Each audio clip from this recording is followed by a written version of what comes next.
And so the theme you can draw from this is like a lot of hard work was like put into this growth and like where I'm at now. It wasn't just like overnight. The Paul brothers are generally very underestimated. They are seen as privileged brats who got famous out of luck and off the dumbness of others.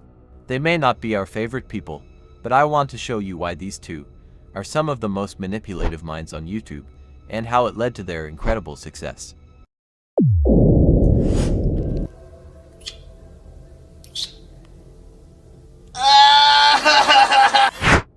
2 years ago, Sunny V2 made a video calling Jake Paul the world's dumbest genius.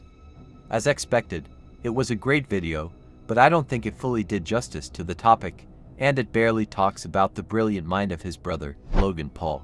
He points out how they pretend to be stupid, but not too stupid, that people take it as satire.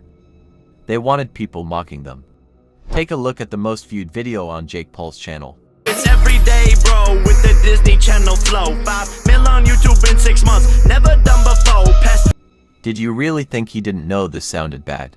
He never planned for it to be taken seriously. It is perfect for people to mock, getting him more attention.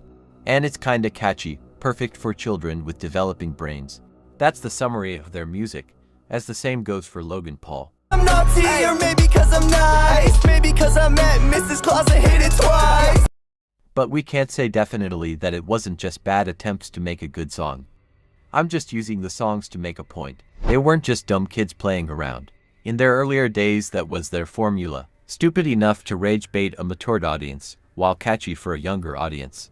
And it worked like a charm. If their success relied on solely their ability to create good videos, I believe they would have only gotten so far.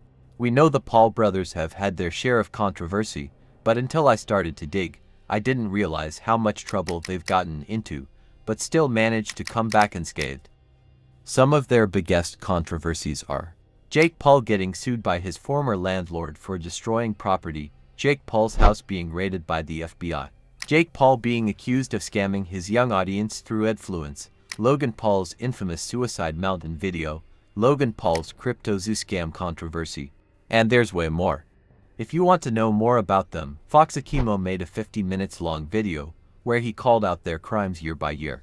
Whether they get into trouble intentionally or not cannot be proven, but seeing as they always made headlines, they certainly don't shy away from it. And this has been one of their biggest driving factor to popularity.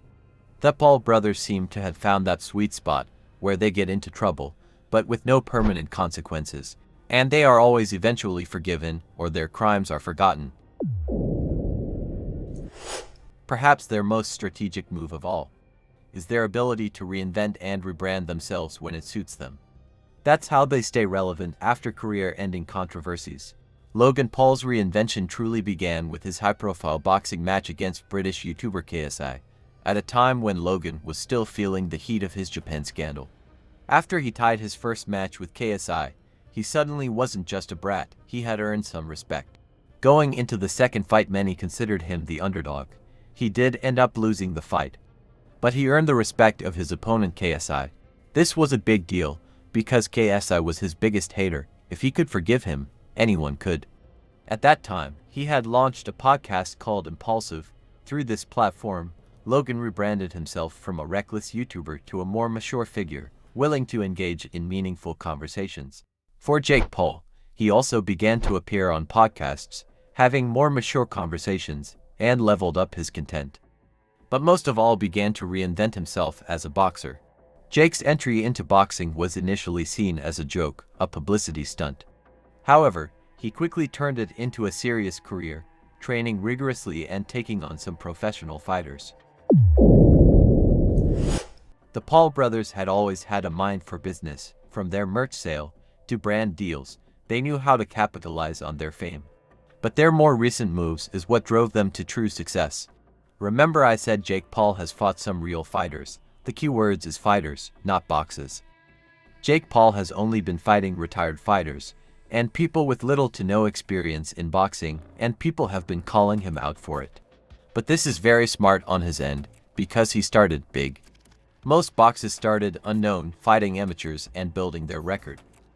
Before fighting anyone notable, and gaining traction. They had already earned an incredible record. Fighting people he's likely to win helps him build a good resume, where 1 or 2 losses doesn't make him look like a loser when he goes all in. Logan is a true businessman, creating Prime with his former rival KSI, taking advantage of their American and British audience to create a billion-dollar empire. I'm sure you know all about it. His WWE move deserves praise, but Logan's potentially most manipulative move is related to the alleged crypto-zoo scam. So this guy exposed him for being related to a cryptocurrency scam. Logan claims he made no money from it, and is suing him for defamation. But CoffeeZilla suspects all's not as it seems. He believes Logan is not truly suing him for his past works, as it was over a year ago, but in an attempt to shut down his new investigation on a company called Liquid Marketplace, another investment platform Logan Paul is related to. Guys, this is my reading of their journey and situations.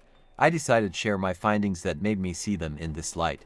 Hope you found it entertaining at least, and don't forget to subscribe.